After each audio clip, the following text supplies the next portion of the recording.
Hello, my name is Aaron Gilbert. Today is December 24th, 2023, Christmas Eve, and today marks the end of my 90-day challenge.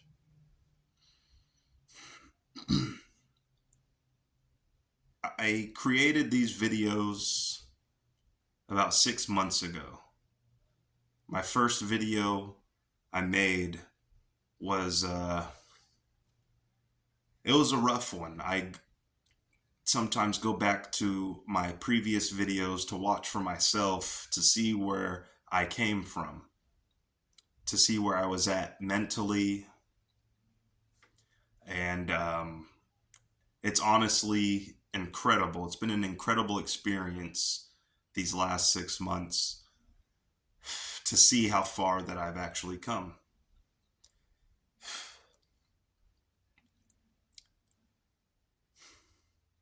I've made these challenges for myself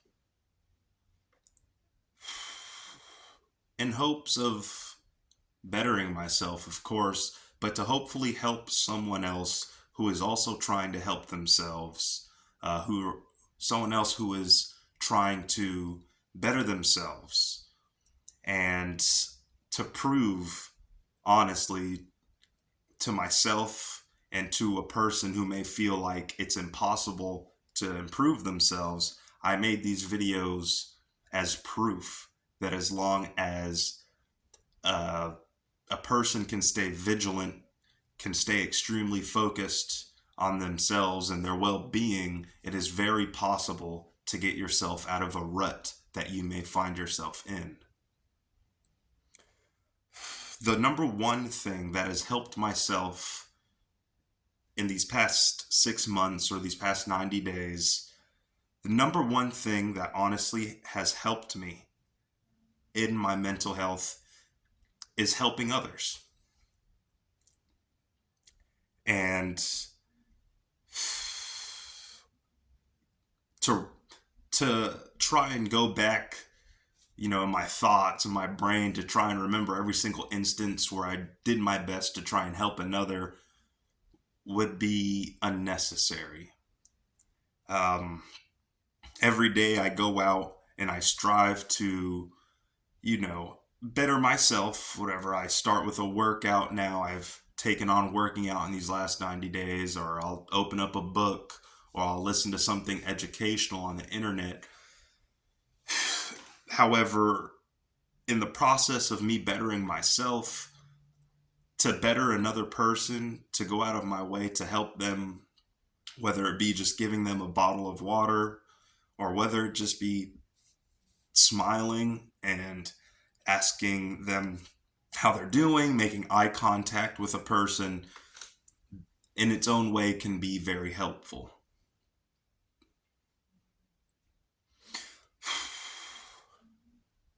I would say the number one thing that really stood out to me in these last 90 days was a moment with my mother. I was sitting on the edge of a beach. Not a beach, but at a bench, and we were waiting for a boat. We were going to San Francisco for the day, and we were waiting for our boat to arrive. We had McDonald's. But we had McDonald's. I had some nuggets and some fries, and we were eating, just enjoying the water, the scenery, the clouds, the sky. It was actually quite beautiful that day. To the left of me, there was a goose. And this goose was just kind of like walking back and forth. And it was, it was very obvious that this goose could not fly. His wing was actually badly injured. His feathers were all messed up. And he just kind of looked a little down and out. A bird who can't fly, it's going to probably cause that bird a level of suffering and despair. So, I saw that and I tried to give him some French fries, but he wouldn't eat them for some reason. Anyway, my mom and I continued to eat, and this goose continued to stand next to us. And after about 5 to 10 minutes, a flock of geese flew past us. I'm talking about 30, 40, 50 geese in their formation flying right by us, all looking healthy, all able to fly. And the goose that was standing next to us began to, whatever, guac, quack, whatever. And other geese were making their noises. And the goose that was standing next to us couldn't join them. And he was making all these quacking noises. And he even let up his wings, but he was in pain. He could not join these geese. And the geese flew away to wherever they go. And the goose that stood next to us stayed with us, for he could not join his goose friends.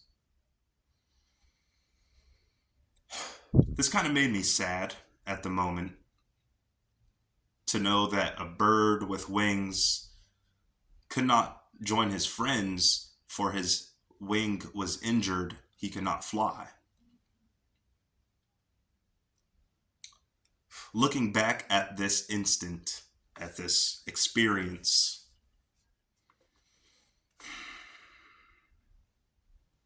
it's very powerful for me, and it's hard to explain why, but I'll do my best to explain. To put myself in the goose's stance, I honestly felt like that goose 6 months ago. I felt like I had everything. I have wings. I have the look to be able to join my friends in flight.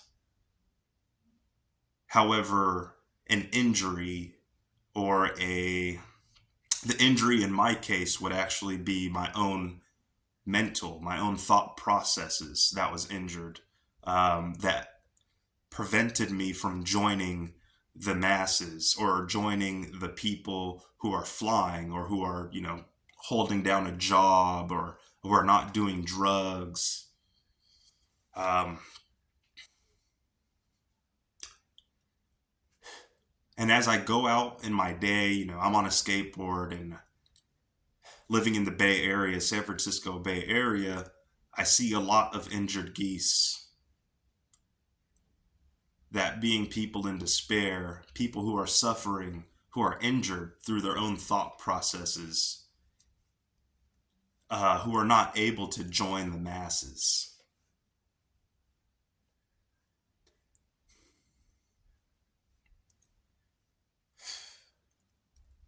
Language, speech, words. This is something that humans have that other animals don't have.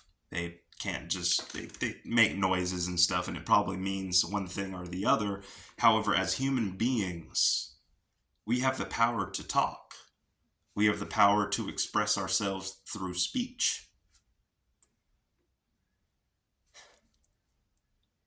And what I've found is when a person cries for help, and it's just like, help me, 9 times out of 10, probably someone's going to help you.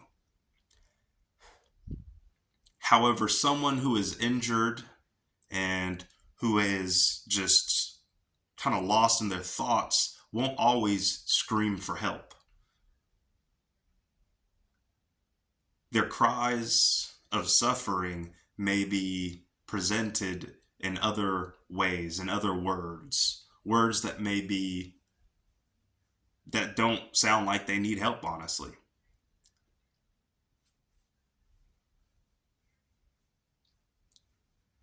When I hear a person yelling down the street, they're dirty, they might be cursing, they might be saying things to hurt other people.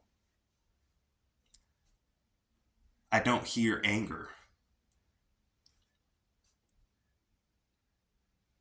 I don't hear anything really that is trying to hurt me. What I hear are the cries for help. And as human beings, we have the power to help. We have the power. We have doctors, all types of doctors, whatever those doctors may be, physical doctor, you go, they fix you up physically. We also have mental health doctors. To help another person is extremely spiritual. This is something a father figure of mine actually told me.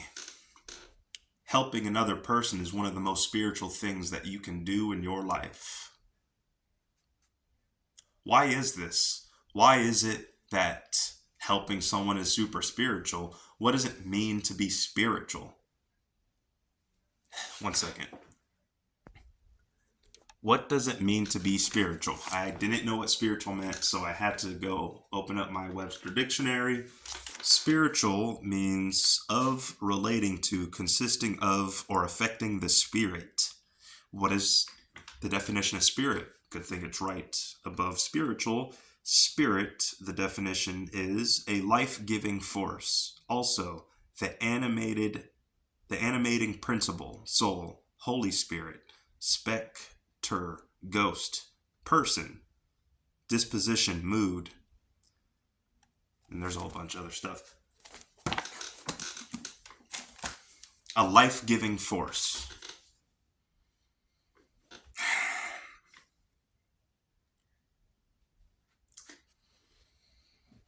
How can we give life to another person? I guess this would mean in the process of giving life to another person is extremely spiritual. So I guess when you help another person through their matters, that's one of the most spiritual things you could do, is what this father figure of mine told me. But I see spiritual, there's this thing going on in my head right now that's been going on lately, maybe for the past month, of what being spiritual means. See, I've learned these things called spiritual principles. I've learned them through attending these meetings, NA meetings, because, Narcotics Anonymous meetings, it's and they present to you principles. They're called spiritual principles. And a couple of them are like honesty, open-mindedness, willingness, acceptance, humility, faith, trust.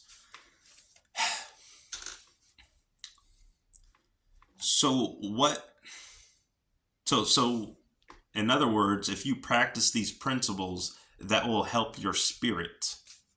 It's a life-giving force.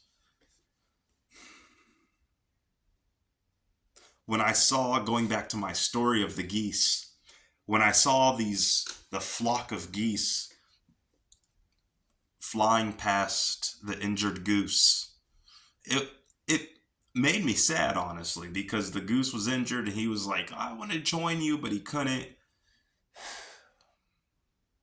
And he didn't receive any help, really. Well, it's safe to say that the other geese don't really know that they can help his friend. They don't know that, they don't have doctors. Geese don't have doctors. And to help another goose, it's not in their real power. They're not able to do it. As human beings, though, we do have the power to help.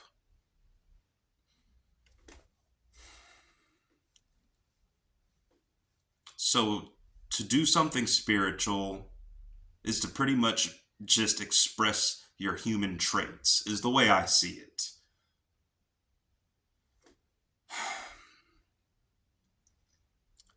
And to not help someone through an injury would be the opposite of spiritual.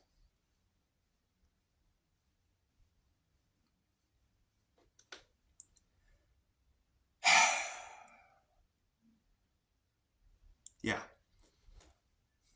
So, another story before I end this video. 2 nights ago, 3 nights ago, maybe. I don't have a car, I have a skateboard, and I just took on this job at the shelter, and it was late at night. I got off at like 1 a.m. I took a bus over to, had to take 2 buses home. And I caught the first bus. It was cold at night, real cold. And I just wanted to get home. I was super tired, a long day. And I took the bus over to the next bus stop. And I waited for the second bus. And the second bus never came. So I had to skate, I don't know how many miles. And it was a lot of miles. I, I really had to just skate my butt off to get home that night. And it was like 50 plus blocks back home.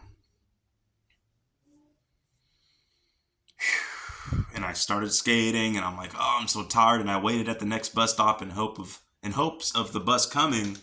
And in my head, I started kind of like talking negative to myself. It's like, bro, no one's gonna come to help you.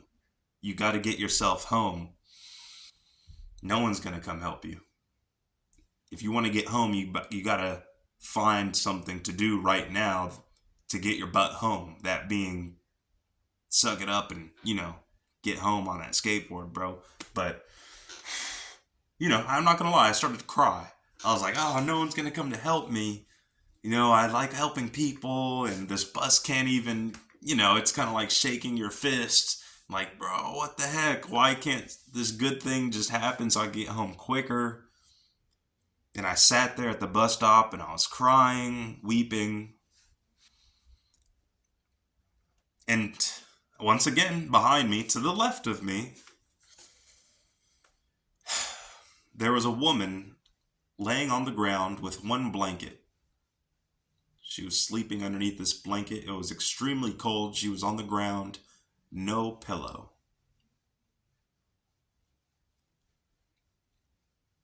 And I looked at her and I wanted to help her. I always carry 2, 3 bottles of water in my backpack. And it honestly made my backpack really heavy, but this was not on my mind at the time.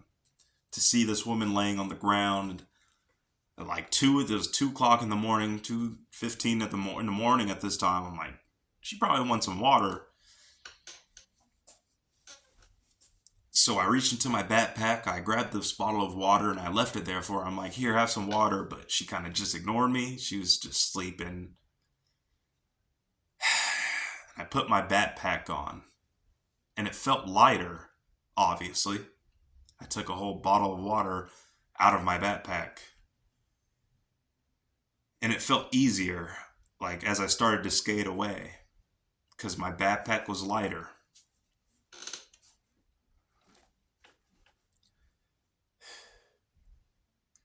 Before this instance, I felt heavy in 2 ways. My emotions were heavy because of that sense of not feeling like I'm going to receive any help. Emotions are heavy. Backpack is heavy. But all I did in a quick moment of just realizing what's going on around me and just taking some time, I have some bottles of water in my backpack to realize, hey, I could help this person real quick just by giving them a bottle of water. Reaching into my backpack, giving them that bottle of water, the second thing became lighter, that being my backpack. The tears stopped flowing, and I felt much better. And it didn't take much. I skated 50 blocks home, and I was tired, but I felt okay. To think if I ignored the person, the people, the things around me, and just continued with this super heavy backpack, with these heavy emotions, I probably would have got home and I would have felt like crap.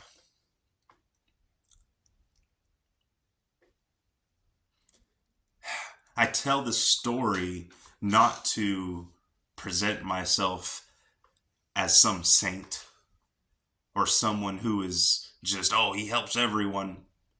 I present the story just as that, as a story of what helping another person can do.